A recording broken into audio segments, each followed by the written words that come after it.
कैसे हैं? आशा करता हूँ कि बहुत अच्छे होंगे और जैसे कि मैंने आप लोगों से कहा था कि बैंक ऑफ बड़ौदा के लिए लेटेस्ट जो है मैथ और रीजनिंग के मैं क्वेश्चन कराने वाला हूँ, जो कि आप लोगों के जो लेटेस्ट रेलवे और एसएससी के ऑनलाइन एग्ज़ाम में जो प्रश्न पूछे गए हैं, ठीक है?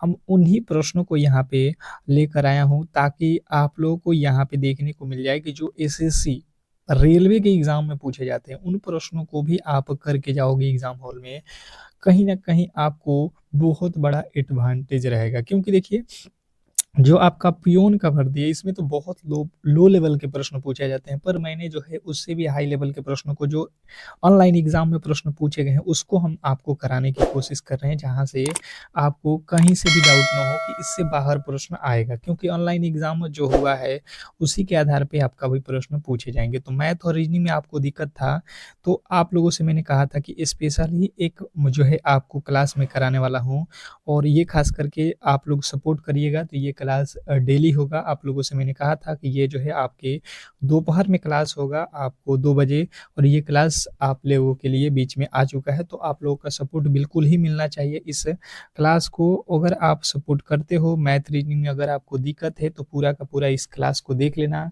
100% जो आपका 50 नंबर है ये कहीं पे जाने वाला नहीं है, ठीक है? अभी भी आपके 2 से 3 दिन का जो समय है उसमें 2-3 दिन ये जो क्लासेज आप कर लोगे तो मैथ और रीजनिंग आप आसानी से वहाँ पे करके आओगे। तो जो भी मेरे दोस्त जो है बैंक ऑफ बड़ौदा की तैयारी कर रहे हैं, तो खास करके मैथ और रीजनिंग पे विशेष ध्यान दीजिए। आपको सिलेक्शन यही दिलाने वाला है, ठीक है?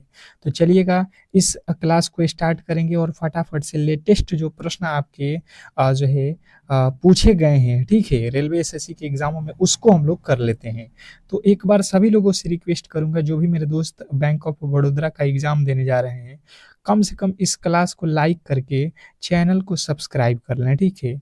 चैनल को सब्सक्राइब करके रखिएगा तो आपको ही फायदा होगा कि जैसे ही आपके लिए हम क्लासेज प्रोवाइड करेंगे तो बिल्कुल नोटिफिकेशन आप तक पहुंच जाएगा और आप इस क्लास से जुड़ जाइएगा, ठीक है? और ये आप लोगों को मैंने कहा था कि जो है 3 क्लासेज होगा, एक आपका टेस्ट सीरीज चलेगा, तो वो टेस्ट सीरीज जो है आपको शाम को 7 पीएम पे चलेगा आज, ठीक है? टेस्ट सीरीज कब रहेगा? 7 पीएम पे। तो आप उस क्लास को ज़रूर ही देखिएगा, बहुत बेहतरीन प्रश्नों के साथ वो क्लास रहेगा 7 पीएम वाली। तो पहले जो है हम लोग इस प्रश्न को देख लेते हैं। क्या लिखा हुआ है आपका कि जो है यदि एक संख्या इतना के प्रत्येक जो है विषम अंकों में 1 जोड़ दिया जाए और प्रत्येक जो है सम संख्या में 2 घटा दिया जाए, तो इस प्रकार निर्मित नई संख्या में निम्नलिखित में से कौन सा जो है अंक बाएं से दूसरा होगा? बाएं से दूसरा अंक कौन सा होने वाला है, ये प्रश्न में पूछा गया है। देखिएगा इस टाइप के प्रश्न आप लोगों को आरपीएफ एसआई में पूछा गया 2024 हाल ही में, जो ये प्रश्न पूछा गया था, ठीक है? ऑनलाइन के एग्जाम में। तो सम और विषम आपको अगर पता है तो आप आसानी से इस प्रश्न को कर सकते हैं। इसने कहा है कि भाई साहब 3, 6, 1, 7 और 8 और यहाँ पे 4 और यहाँ पे 5, ये जो है अंक दिया गया है और संख्या। और इसमें कहा है कि जो सम संख्या है, विषम संख्या, उसमें 1 जोड़ दो। विषम संख्या जिसमें 2 से भाग नहीं लगता है, यानी कि ये है, यहाँ पे 1 जोड़ना है, ये हो जाएगा 4। ये भी विषम संख्या है 1, इसमें भी 2 से भाग नहीं लगता है, इसमें 1 जोड़ेंगे तो 2 हो जाएगा। ये भी होता है आप लोगों का, तो ये 1 जोड़ दो, ये हो जाएगा 8। और ये 5 होता है, तो 5 में 1 जोड़ेंगे 6। इसने कहा है प्रत्येक सम संख्या, आप सम संख्या में 2 घटा दो, जो बचे हुए हैं सम संख्या उसमें से 2 घटा दो, यहाँ पे 2 घटा दो, 6 में से 2 जाएगा 4, 8 में से 2 जाएगा 6, 4 में से 2 जाएगा 2। इसने कहा है कि इस प्रकार निर्मित नई संख्या में निम्नलिखित में से कौन सा अंक जो है बाएं से, देखिएगा बाएं से दूसरा स्थान, तो दाहिने और बाएं आपको मालूम होना चाहिए, ये होता है हिस्सा आपका बायां और ये होता है आपका दायां, ठीक है? दोनों ही आपके दिशा मालूम है, तो आप बाएं से दूसरे स्थान पे पकड़ लो, ये पहला। और आप लोगों का यहाँ पे 1 मिनट, क्या पूछा है कि जो है बाएं से, बायां जो है हमने यहाँ पे देखिए स्क्रीन पे उल्टा ही लिख दिया यार। बायां साइड ये होता है आपका दाहिना और ये होता है आपका बायां, ठीक है? ये होता है बायां। इसने बोला है बायां से निर्मित जो है निम्नलिखित में से कौन सा अंक दूसरा है, तो बाएं से देख लो, ये तो हो गया दाहिना। बाएं से आप देख लो, बाएं से दूसरे स्थान पे आओगे तो यहाँ पे क्या हो जाएगा? 4। 4 जो है आप लोगों का राइट उत्तर है, ऑप्शन नंबर ए। दाहिने और बाएं में कंफ्यूज यहाँ पे आप भी मत होइएगा, यहाँ पे होता है दायां, दाहिना हाथ आप जिधर रखोगे वो दायां होता है, जिधर बायां हाथ है वो बायां होता है, ठीक है? कंफ्यूज नहीं होना है। अगला प्रश्न आप लोगों के सामने देखिएगा, चक्रवृद्धि ब्याज की एक निश्चित दर पर निवेश की गई जो है धनराशि 10 वर्षों में स्वयं की जो है 3 गुनी हो जाती है। कितने वर्षों में यह जो है धनराशि स्वयं का 9 गुना हो जाएगा? ये चक्रवृद्धि ब्याज का बहुत इंपॉर्टेंट प्रश्न है और ये जो है बार-बार जो है ऑनलाइन एग्ज़ाम में जो है रेलवे और एसएससी पूछ रहा है, ठीक है? तो आपके भी एग्ज़ाम हॉल में आने के चांसेस बहुत ज़्यादा हैं। यहाँ पे जो भी मैंने प्रश्न को रखा हुआ है, आपको ऑनलाइन एग्ज़ाम में पूछे हुए प्रश्न जो कि रेलवे एसएससी के पूछे गए हैं, बहुत महत्वपूर्ण है। अभी हाल ही में इसका ट्रेंड है, ठीक है? इसीलिए मैंने सोचा कि लेटेस्ट जो है मैथ और रीज़निंग के जो पैटर्न हैं, यही जो है आप लोगों को एग्ज़ाम हॉल में देखने को मिलेगा। तो मैंने यही सोच के इन प्रश्नों को रख लिया है और 100% आप ऐसे प्रश्नों को करके आओगे, ठीक है? देखो सबसे पहले यहाँ पे हुआ है कि जो है यहाँ पे कहा है कि एक निश्चित जो है निवेश की राशि जो है 10 वर्षों में स्वयं का 3 गुना यानी कि समय अगर आपके पास 10 ईयर है तो ये जो है 3 गुना हो जाएगा यानी कि 3 गुना हो जाएगा, ठीक है? कोई दिक्कत नहीं है। इसने कहा है कि कितने वर्षों में, समय हमें पता नहीं है, स्वयं का 9 गुना हो जाएगा, ये 9 गुना करना है, ठीक है? तो देखिए सबसे पहले ये आपको याद रखना है कि 3 के पावर 1 का मतलब होता है 3, फिर यहाँ पे 9 लिखा है, 9 का मतलब आप कह सकते हो 3 के पावर 2, 3 के पावर 2 करोगे तो 9 हो जाएगा। तो 3 के पावर 2 करोगे यानी कि यहाँ पे चलता है पावर पावर और इधर चलता है पहाड़ा, तो 10 के पहाड़ा आप पढ़ दो, 10 दूना का 20 यानी कि 9 गुना होने में 20 वर्ष का समय लगेगा। आप ऑप्शन नंबर ई के साथ जाओगे। यही तरीका होता है, इधर क्या करना पड़ता है पहाड़ा, इधर जो है घात। 3 के पावर 1 था तो 3 के पावर 2 हो गया यानी कि 9 गुना। इसके बाद 27 गुना पूछता है या 81 गुना, यही इसका जो है रूल नियम होता है। उसका पावर ही रहता है, अलग नहीं पूछेगा। 8 गुना इसको नहीं करेगा, कभी 5 गुना नहीं करेगा, नहीं तो ये सवाल बनेगा ही नहीं, ठीक है? यही पैटर्न है इसका, आप लोगों को याद रखना। अगला प्रश्न देखिएगा, कह रहा है कि दी गई जो है श्रृंखला में प्रश्नवाचक चिन्ह के स्थान पे क्या आएगा? देखिएगा ये जो है आप लोगों के रीजनिंग का प्रश्न है, बहुत इंपॉर्टेंट है। ये भी प्रश्न आप लोग स्टार लगा लीजिएगा, पूछा जाने वाला प्रश्न है। आपके लिए ऐसे जो है क्लास बनाने के लिए कम से कम यार 500 तो लाइक कर दो। इतना मेहनत आपके लिए कर रहे हैं, 3 क्लासेज फ्री, 3 क्लासेज फ्री आपको ला रहे हैं हम। तो इसका कम से कम क्लास को लाइक शेयर करिएगा, तो आपके लिए हम इस तरीके के ही क्लास प्रोवाइड करेंगे जहाँ से आपको सिलेक्शन मिले, ठीक है? अब देखिएगा यहाँ पे सबसे पहले 22 से लिखा हुआ है 14। अगर हम देखेंगे तो 22 का आधा कर देते हैं, 22 में 2 से भाग देते हैं 11, पर 14 लिखा है यानी कि 3 प्लस किया गया है, तो ये हो गया है आपका 14। उसी प्रकार यहाँ पे 14 से 10 हुआ है, 14 का आधा करेंगे 2 से तो 7 होगा और 7 में 3 जोड़ेंगे तो ये 10 हो जाएगा। बात क्लियर समझ में आ गया होगा कि इसका आधा करो और प्लस का 3 जोड़ दो, इसका आधा कर दो तो ये हो जाएगा 17, 17 और 3 जोड़ दो कितना होता है 20।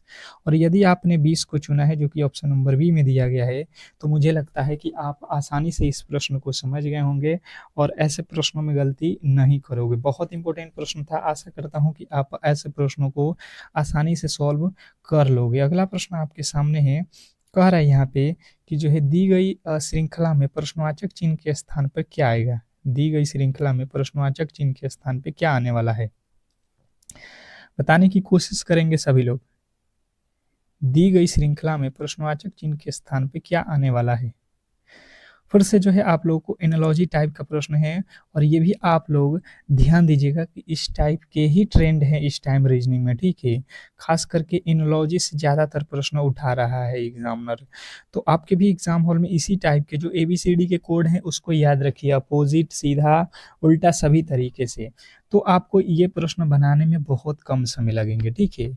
अब इस प्रश्न को सोल्व करने की कोशिश करते हैं। सबसे पहले देखो जेड, जेड से लिखा है यहाँ पे जो है x यानी कि माइनस का 2 कर दिया, ठीक है? यहाँ से सी, सी से ए हो गया यानी माइनस का 2। उसी प्रकार डी से बी लिखा है यानी कि यहाँ पे भी माइनस का 2, तीनों में माइनस 2, यहाँ से भी माइनस 2, यहाँ से भी माइनस 2 और यहाँ पे भी माइनस 2, सब में माइनस 2 किया हुआ है।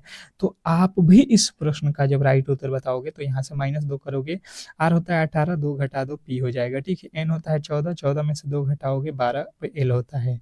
टी होता है 20, 20 में से 2 घटाओगे आपका राइट उत्तर कितना हो जाएगा? आर 18। अब देख लो यहाँ पे कहाँ पे दिया हुआ है, आप कहिएगा भाई साहब ऑप्शन नंबर ए। अगर आपने ए को चुना है, अगर आपने ए को चुना है तो बिल्कुल ही राइट उत्तर है, इसमें कहीं से आपको डाउट नहीं होना चाहिए। बहुत बेहतरीन प्रश्न था। आशा करता हूँ कि आप ऐसे प्रश्नों को कहीं से भी गलती नहीं करोगे, ठीक है। नेक्स्ट प्रश्न की ओर चलेंगे और अगला प्रश्न आपके सामने है, फटाफट से आपके जवाब आने चाहिए। क्वेश्चन नंबर 5 स्टार लगाइएगा। लिखा हुआ है कि 7 संख्याओं का औसत जो है यहाँ पे है 53 दिया गया है। बाद में यह जो है पाया गया कि एक जो है संख्या को गलती से जो है यहाँ पे क्या कर दिया गया है, 58 के स्थान पर 16 पढ़ दिया गया है। 7 संख्याओं का सही औसत ज्ञात करिए। चलिएगा, मैं चाहता हूं कि आप खुद से ट्राई करो। ये प्रश्न आपको मैंने खुद से नहीं दिया है, ये जो है ऑनलाइन एग्जाम में पूछे गए प्रश्न है, लेटेस्ट प्रश्न है जो आप लोगों के इस समय पूछे जा रहे हैं। इसी टाइप के प्रश्न आपको भी देखने को मिलेगा। और इस ये तो लेवल हाई है, अभी हाई लेवल के आपको करा रहे हैं, ठीक है। इससे लो ही लेवल के प्रश्न आते हैं आपके एग्जाम में, ये भी ध्यान दीजिए। तो अगर आप इनको करके जाते हो तो मुझे नहीं लगता है कि मैथ और रीजनिंग में आपको टाइम लगेगा। मुझे लगता है उड़ा के आओगे पूरे पूरे जो है 25 में 25 आपके मैथ और रीजनिंग में आएंगे। इसमें कहीं से भी आपको डाउट नहीं होना चाहिए। केवल और केवल क्लास करते रहिए, पूरा क्लास करिएगा तो ही संभव है। देखिए, सबसे पहले इसने कहा कि 7 संख्याएं हैं और इसका औसत 53 है। कोई दिक्कत नहीं, ये लाइन हमें पूरी की पूरी तरीके से समझ में आ गया है। उसके बाद से कह रहा है कि यह जो है पाया गया कि इसमें गलती हो गया। कह रहा है गलती ये हुआ कि 58 जो है 58 लिखना था, लेकिन हमने लिख दिया 16। ये बात सही थी कि 58 लिखो, पर लिखा गया 16। ये गलती से जो है भाई साहब हो गया 16, तो जाके यहाँ पे 57 औसत है, ठीक है। यानी कि सही जब हम निकालेंगे तो यहाँ पे तो 58 है और यहाँ पे 16 है। गलती हमने कितने की हुई है, तो यहाँ से माइनस कर लो, कितना हो जाएगा गलती, ये हो जाएगा आपका 2 और ये हो जाएगा 4। यानी कि जो है हमने कम कितना लिखा है, 42। कितने संख्या है, तो 7 संख्या हम लोगों का है। यानी कि 7 संख्या से 42 कम हुआ है, 7 से भाग दे दो, औसत में जो है यहाँ पे कितना हो जाएगा, 7 छक्का 42, यानी कि 6 और जो है आप लोगों का क्या हो जाएगा, यहाँ पे बढ़ जाएगा। ये क्या हो जाएगा, बढ़ जाएगा, क्योंकि गलती हम लोगों का 58 की जगह पर 16 यानी कि कम अंक लिखे थे। तो अगर 58 लिखते तो इसका जो है औसत 53 से क्या होता, अधिक होता। तो कितना अधिक होता, 6 अधिक होता। तो 53 और 6 कितना होता है, 59। ऑप्शन नंबर बी आप लोगों को लगाना था, बिल्कुल राइट उत्तर है, ठीक है। आशा करता हूँ कि आप क्लियर जो है समझ गए होंगे और गलती नहीं करेंगे ऐसे प्रश्नों में, ठीक है। नेक्स्ट प्रश्न की ओर चलेंगे और अगला प्रश्न आपके सामने कह रहा है कि जो है ए और बी और सी किसी कार्य को क्रमशः जो है 20 दिन और 30 दिन और 60 दिन में कर सकते हैं। यदि जो है प्रत्येक तीसरे दिन बी और सी और ए की अ, सहायता करते हैं तो उस कार्य को करने में ए को कितना समय लगेगा, ये हम लोगों से पूछा गया है। बहुत बहुत इंपॉर्टेंट प्रश्न है, बताने की कोशिश करिएगा। ये जो है टाइम एंड वर्क का प्रश्न है और आप लोगों को अच्छे तरीके से ऐसे प्रश्न सॉल्व करने आने चाहिए। हुआ क्या है, सबसे पहले ये समझिए। इसने कहा है एक भाई साहब ए हैं, एक भाई साहब बी हैं और एक भाई साहब सी हैं। ए जो है 20 दिनों में किसी काम को कर रहा है और वही काम जो है 20-30 दिनों में कर रहा है, वही काम सी जो है 60 दिनों में। इन तीनों का एलसीएम निकाल दो, कितना हो जाएगा, 20-3-60 यानी 60 ही होगा। यहाँ पे ए एक दिन में 3 काम करता है और बी जो है एक दिन में 2 काम करता है और ए जो है एक दिन में कितना काम करेगा, 60 एकम में 60 यानी कि 1। इसने कहा है भाई साहब प्रत्येक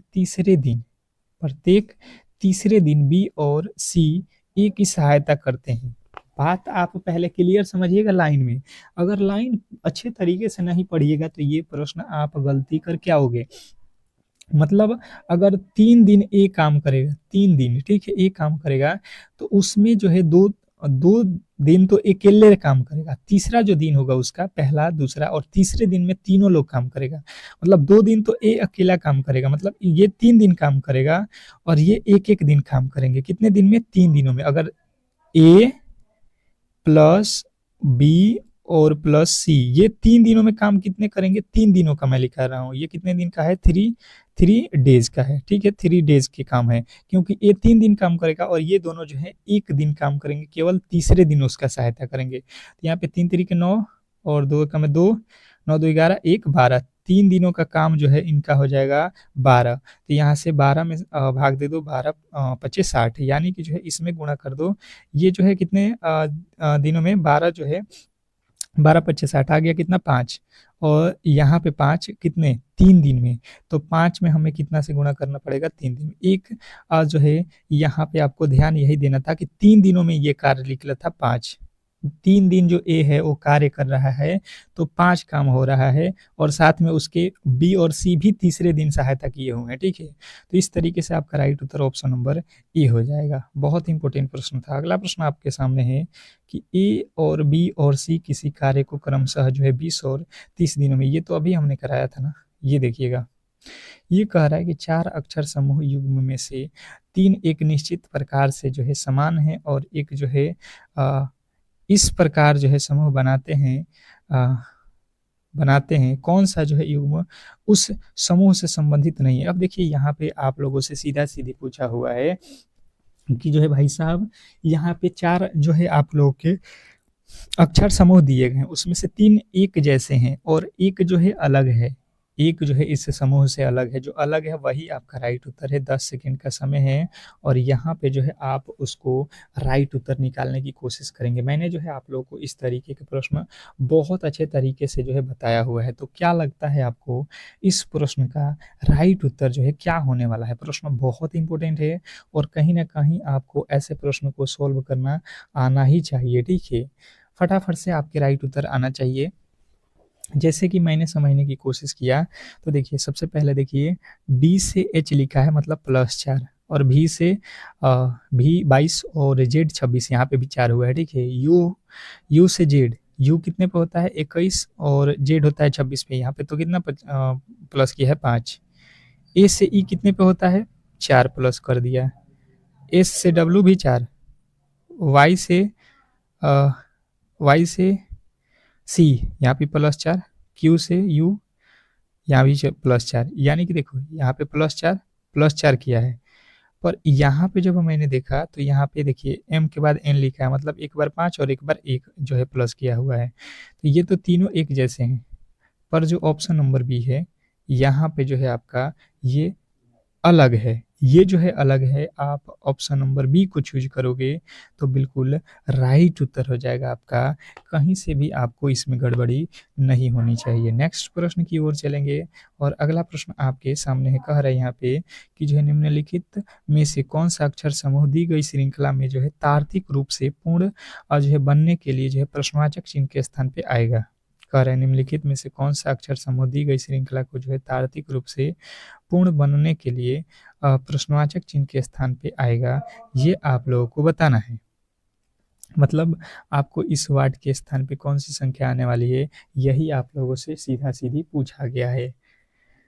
अब क्या लगता है आपको इस प्रश्न का जो राइट उत्तर है वो क्या होने वाला है?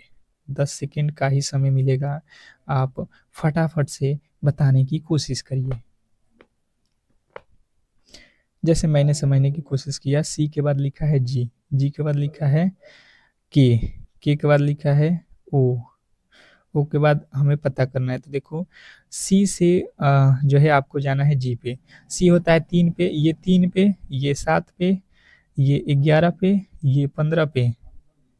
तो देखिए 3 4 7, 4 11, 4 15, 4 19, 19 पे होता है एस, यानी कि आप कहोगे एस जो है हमारा पहला अक्षर है। और उसके बाद से देखो 13, 13 और सॉरी 17, 2 19, 2 23, 19 के बाद पहले 2, फिर यहाँ पे 4 जोड़ दिया, फिर यहाँ पे 6 जोड़ दिया, तो इसके आगे आप 8 जोड़ लो। तो 19 8 37, यानी कि आपका अंत में संख्या होना चाहिए, यहाँ पे आ रहा है ऑप्शन नंबर बी में। बिल्कुल ही आपका राइट उत्तर है, ठीक है। नेक्स्ट प्रश्न की ओर चलेंगे, और अगला प्रश्न देखिए गणित का आ चुका है। कह रहा है कि √625 माइनस √324 प्लस 33 को जो है सरल कीजिए। गणित का प्रश्न है, मुझे लगता है सभी लोग सॉल्व कर सकते हो। वर्गमूल, घनमूल, ये तो आप लोगों को बिल्कुल आता ही होगा, ठीक है। चलिएगा बताने की कोशिश कीजिए। इम्पोर्टेंट है, बहुत इम्पोर्टेंट प्रश्न है। क्या लगता है? बताने की कोशिश कीजिए। अब देखिए सबसे पहले आपको यहाँ पे लिखा हुआ है 625 का वर्गमूल, फिर 324 का वर्गमूल। तो 625 का जो है वर्गमूल क्या होता है, सबसे पहले आपको 625 का वर्गमूल होता है 25। 625 का वर्गमूल 25 माइनस 318 का वर्गमूल आप निकालने या आपने खुद ही याद किया होगा इतने जो है दिनों से अगर आप मैथ पढ़ते होंगे, तो वर्ग और घनमूल ये तो आप लोगों को अच्छे तरीके से मालूम ही होगा। तो यहाँ पे कितना हो जाएगा आपका 18 का। फिर आप देखोगे 33 का वर्ग, 33 का वर्ग कितना होता है आप कर लो, आपको याद नहीं है तो इसको 33 गुणे 33 करेंगे 1000 जो है 89 आएगा। ठीक है, बस अब इसी को सॉल्व करना है, बिल्कुल सिंपल सा था, केवल आपको रूट में लिखकर यहाँ पे डरवाया था। ठीक है, अब ये दोनों प्लस में इसको जोड़ना है और 18 घटाना है। हम क्या करेंगे 25 में से 18 को माइनस कर लेंगे, 25 में से 18 जाएगा, आसान हो जाएगा, हमारे पास हो जाएगा 7 प्लस 1000 और जो है 89। तो इसमें 7 जोड़ देंगे तो ये हो जाएगा 1000 जो है 96। और जो भी मेरे दोस्त बताए हैं 1096 उनका बिल्कुल राइट उत्तर है, इसमें कहीं से भी आपके डाउट नहीं होना चाहिए। बेहतरीन प्रश्न था, बहुत इंपॉर्टेंट प्रश्न था। आशा करता हूँ कि अब आप ऐसे प्रश्नों में गलती नहीं करोगे, अच्छे तरीके से समझ गए होंगे। नेक्स्ट प्रश्न की ओर चलेंगे और अगला प्रश्न देखिएगा, कह रहा है कि 0.987 और यहाँ पे रेकरी वाला प्रश्न है। ठीक है, फिर 0.756 को जो है पी बटा क्यू के रूप में व्यक्तित करें, जहाँ पी और क्यू जो है एक पूर्णांक संख्या है। ये भी प्रश्न बहुत इंपॉर्टेंट है, संख्या पद्धति से रिलेटेड ये प्रश्न है। ठीक है, संख्या पद्धति के चैप्टर से ये प्रश्न है, बताने की कोशिश करेंगे कि इस प्रश्न का राइट उत्तर क्या होने वाला है। देखिए लेटेस्ट जो प्रश्न है यही मैं करा रहा हूँ आपके एग्जाम के अकॉर्डिंग। ठीक है, तो ऐसे प्रश्न तो बिल्कुल लाजमी है कि आपको वहाँ पे अगर दिया जाएगा तो तंग हो जाइएगा। ठीक है, तो इसीलिए जो ये क्लासेज डेली ही हम लोगों से करके जाएगा एग्जाम हॉल में, तो आसानी से जो है एग्जाम हॉल को जो है क्रैक करके आएगा। ठीक है, तो फायदा तो उन्हीं को होगा कि जो है डेली क्लास कर रहे हैं। ठीक है, अगर आप भी अभी क्लास को डेली ज्वाइन नहीं कर रहे हैं तो बिल्कुल ही आप डेली क्लास किया करिए और जो है बेहतर स्कोर करिए। ठीक है, एग्जाम हॉल में तो सभी लोगों से रिक्वेस्ट करूंगा मैं कि जो भी मेरे दोस्त मेरे क्लास को देख रहे हैं, क्लास को लाइक करके चैनल को सब्सक्राइब जरूर कर लीजिएगा, क्योंकि इस तरीके के जो प्रश्न हैं आपको डेली ही प्रोवाइड मैं कराता रहूंगा। अब देखिएगा यहाँ पे, देखिए सबसे पहले लिख लो 9 8 7, ये पूरा का पूरा संख्या लिख लो।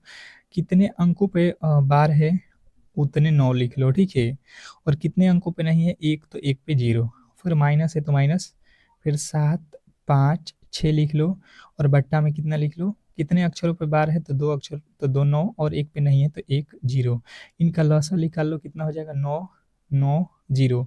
अब जो है यहाँ पे हो जाएगा 987, और माइनस हो जाएगा कितना, बटा का लघुत्तम, ये दोनों ही सेम हो जाएगा 756। ठीक है, यहाँ से माइनस कर लो, कितना हो जाएगा, तो यहाँ पे 1 हो जाएगा, यहाँ पे 3 हो जाएगा, यहाँ पे 2 हो जाएगा, 231। 1 मिनट, हमने गलती ये किया हुआ है कि जिस पे माइनस नहीं है उसको तो घटाना भी पड़ेगा ना, यहाँ से गलती हुआ है भाई साहब। यहाँ पे माइनस करो अभी तो एक लाइन और जाएगा यार। एक हमने गलती ये किया है कि जिस पे रेकरी नहीं होता है उसको घटाना भी पड़ता है, ये हम भूल रहे हैं। 6, इसमें रेकरी कौन नहीं है 7, तो 7 को यहाँ पे माइनस करो आप लोग। ठीक है, 7 को क्या करना पड़ेगा यहाँ पे माइनस। ठीक है, उसके बाद से देखो यहाँ पे किसको माइनस करना पड़ेगा 9 को, क्योंकि 9 पे रेकरी नहीं। अब आप घटा लो, कितना आ जाएगा आपका, तो अब देखो लघुत्तम तो यहाँ पे निकालोगे तो उतना ही आएगा, यहाँ से घटा के लिख लो, कितना हो जाएगा 978, माइनस यहाँ से माइनस कर लो कितना 7, तो ये हो जाएगा 749। अब यहाँ पे माइनस कर लो कितना, 18 में से 9 जाएगा 9, ये सॉरी ये गलत हो जाएगा। अब इसको घटा लो 2, और यहाँ पे 2, 229 बटा आपके 900 90। ऑप्शन नंबर डी आपका राइट उत्तर हो जाएगा, ये आपको ध्यान देना था। अगला प्रश्न है कि एक निश्चित गुण भाषा में इसको ये लिखा जाता है और इसको जो है ये लिखा जाता है, तो उसी गुण भाषा में के को क्या लिखा जाएगा? ये तो ट्रेंडिंग जो है, ट्रेंडिंग क्वेश्चन है, स्टार लगा लीजिएगा। हर एग्जाम में पूछ रहा है, हर एक एग्जाम में इस तरीके के प्रश्न अब तो आज है पूछा ही जा रहा है और होता बहुत ईजी है। ये जो है एनटीपीसी में 2025 में अभी पूछा गया प्रश्न है, ठीक है। तो बहुत इंपॉर्टेंट है और ग्रेजुएशन लेवल में पूछा गया है, ठीक है। ये ग्रेजुएशन लेवल के प्रश्न है और सबसे इजी प्रश्न है। आपको देख लो यहाँ पे किस तरीके से सॉल्व करना है। जैसे देखो LAC, आपको के का वैल्यू पूछा हुआ है, तो सबसे पहले अगर आप समझने की कोशिश करोगे तो देखो यहाँ पे के है, ठीक है, इस लाइन में के है, ऊपर वाला में के नहीं है, यानी कि जो ये 4 अक्षर दिए गए हैं, ये कभी भी इसका उत्तर नहीं हो सकता है। यहाँ पे 5 दिया है, यानी ये गलत हो जाएगा। यहाँ पे 6 दिया है, ये भी गलत हो जाएगा। यहाँ पे 8 दिया है, ये भी गलत हो जाएगा। यानी कि जो ऊपर है, ऊपर यहाँ पे LACE का वैल्यू ये होगा। तो जब ये यहाँ पे के नहीं है, तो यहाँ पे तीनों ही अक्षर नहीं होंगे। ऑप्शन नंबर डी ही आपका राइट उत्तर हो जाएगा, ठीक है। इसके बनाने के एक और तरीके होते हैं, आप उस तरीके से भी सॉल्व कर सकते हो। जैसे कि दोनों में आप एल को काट दोगे, फिर दोनों में ए हो रहा है तो ए से ए कट जाएगा और ई से दोनों में ई कट जाएगा, ठीक है। और इधर संख्याओं में भी काट सकते हो, 5 से 5, और यहाँ पे आपके जो है कितना है, 8 से 8 कट जाएगा यहाँ पे, और आपका 6 से 6 कट जाएगा, ठीक है। इधर बचा हुआ के, इधर बचा हुआ है 7। इस तरीके से भी आप ऐसे प्रश्नों को सॉल्व कर सकते हो। अगला प्रश्न है कि यदि प्लस और माइनस को आपस में बदल दिया जाए, भागा और गुणा को आपस में बदल दिया जाए, तो निम्नलिखित समीकरण में प्रश्नवाचक चिन्ह के स्थान पे कौन सी संख्या आने वाली है, यही आप लोगों को बताना है। बताएंगे कि प्लस और माइनस को आपस में बदल दिया जाए, गुणा और भाग को आपस में बदल दिया जाए, तो निम्नलिखित समीकरण में प्रश्नवाचक चिन्ह के स्थान पे कौन सी संख्या आने वाली है। सबसे पहले आप यहाँ पे समझने की कोशिश कीजिएगा कि प्लस और माइनस को बदलना है, तो जहाँ पे प्लस लिखा है वहाँ पे माइनस करो, जहाँ पे माइनस है वहाँ पे प्लस करो, ठीक है। ये कंडीशन पूरा हो गया। अब जो है बोला गया है कि जहाँ पे गुणा है वहाँ पे भाग कर लो, जहाँ पे भाग है वहाँ पे गुणा कर लो, ठीक है। यही कंडीशन था, आप सॉल्व कर लो। यहाँ से भाग दे दो, 6 7 42, प्लस यहाँ से गुणा कर लो, 18 चौके 72 माइनस 15। अब देख लो यहाँ पे आप क्या करो कि ये जोड़ लो, 72 और 7 कितना हो जाएगा, 89, 79, 79 में से 15 घटा दो, कितना हो जाएगा, ये हो जाएगा 4, ये हो जाएगा आपका 5, कितना हो जाएगा 6, कितना हो गया आपका 64। बिल्कुल राइट उत्तर ऑप्शन नंबर सी वाले जो भी मेरे दोस्त हैं उनके बिल्कुल राइट उत्तर है। नेक्स्ट प्रश्न की ओर चलेंगे और अगला प्रश्न आपके सामने है कि रघु ने एक वस्तु को जो है 15% की हानि पर बेचा। इस वस्तु को जो है 5% कम पर खरीदा होता और उसे जो है 195 रुपया अधिक में बेचता, तो उसे 10% का लाभ होता। उस वस्तु का क्रय मूल्य आप लोगों को ज्ञात करना है, ठीक है। सबसे पहले ये देखिए इसने कहा क्या है, तो देखिए अगर आप 100 रुपया में खरीदे हो तो 85 में बेच रहे हो, तो 15 की क्या हो जाएगी, हानि। फिर दूसरी लाइन, अगर 5 रुपये कम में खरीदे होते, अगर 100 रुपया का किने हो तो 5 रुपये कम, 5% कम, यानी कि 95 में आप खरीदोगे, ठीक है। तो कह रहा है खरीदने पर 195 में बेचना पड़ेगा। 5% कम में खरीदोगे और 195 में अधिक जो है बेचोगे, तो आपको 10% का लाभ होगा। यानी कि यहाँ पे जब आप 5% कम और 10% लाभ, तो 10% लाभ का मतलब यहाँ पे ये हो जाएगा कि इसको कितना में बेचोगे आप, 110/100, 10% लाभ तभी होगा। 1 0 से 1 0 कट जाएगा, यहाँ से गुणा कर लोगे तो 11 5 55, 11 9 99 और 5 104। पॉइंट कितने अंकों पर लगेगा, तो 1 0 है तो 1 0, यानी कि 104.5, 104.5 हो जाएगा। अब देखो 85 से 104.5 कितना अधिक है, यहाँ पे कितना अधिक है, ये कह रहा है कि भाई साहब ये अधिक है 195 रुपया। हम कह रहे हैं कि यहाँ पे 85 पहले था इसका दाम, अब जो है 105 रुपया हो रहा है बढ़ के, तो हमें यहाँ पे 19.5 का जो है यहाँ पे प्रॉफिट हो रहा है। ये कह रहा है नहीं, 195 रुपया है हो रहा है, यहाँ पे परसेंटेज में है, ये केस में है परसेंटेज में। यहाँ से ये कट जाएगा कितने मर्त में, 10 मर्त में, 10 मर्त में वो कट जाएगा। अब देखो पूरा पूछ रहा है कि क्रय मूल्य कितना है, तो क्रय मूल्य कितना माने थे, 100%, तो 100 से गुणा कर दो, 1000 जो है रुपया इसका दाम था। ऑप्शन नंबर सी जो है आपका बिल्कुल राइट उत्तर था। अगले प्रश्न की ओर चलेंगे और अगला प्रश्न आपके सामने है कि यदि 8 जो है अंकीय संख्या यहाँ पे दी गई है जिसमें 6 से जो है विभाज्य है, तो p का जो है अधिकतम मान ज्ञात करें। p का जो है अधिकतम मान आप लोगों से पूछा गया है, ठीक है। इसने कहा है कि 6 से विभाज्य है, संख्या किससे विभाज्य है? 6 से विभाज्य है।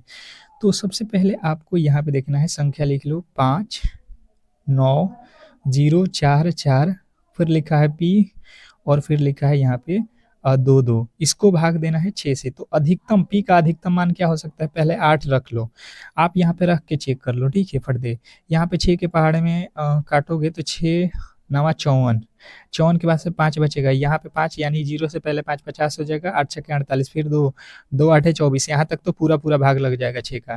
फिर यहाँ से आपको बनाना है, यहीं पे तो बनाना है इन चारों ऑप्शनों का। यहाँ पे 4 है या 8 है, तो 8 छक्के 48 हो गया, यहाँ पे 2 बच जाएगा 24, बिल्कुल ही भाग नहीं लगेगा 8 रखोगे तो। 8 के बाद से यहाँ पे क्या रख सकते हो? 7, अगर 7 रखोगे तो कितना हो जाएगा? तो 6 7 42, कितना बचेगा आपके पास? जो है 6 7 42, 5 बचेगा, 5 यानी कि 52 हो जाएगा, 52 यानी कि 8 छक्के 48 यानी कि 4 2, 4 2 यानी कि 6 7 42, बिल्कुल ही भाग लग जाएगा। कब? जब आपने 7 रखा, देख लीजिए 7 रख के बिल्कुल ही आपका राइट उत्तर हो जाएगा, ठीक है। अब जो है आप लोगों का अगला प्रश्न देखिएगा, कह रहा है कि जो है 4 अक्षर समूह दिए गए हैं जिसमें किसी न किसी प्रकार से एक जो है समूह अलग है, भिन्न है, तो भिन्न वाले को ही पहचान करना है, ठीक है। तो ये आज का क्लास का होमवर्क क्वेश्चन रहेगा। सभी लोग जो है इस क्लास के जो है कमेंट बॉक्स में सभी लोग बताएंगे कि क्वेश्चन नंबर 15 का जो राइट उत्तर क्या होने वाला है। और शाम में 8 पीएम पे आपका मॉक टेस्ट होगा। जो भी मेरे दोस्त मॉक टेस्ट से नहीं जुड़ रहे हैं तो शाम में 8 पीएम पे जरूर ही क्लास से जुड़िएगा। 100% वहाँ पे 8 बजे नहीं, ये मॉक टेस्ट आपको 7 बजे, सॉरी 7 बजे होगा।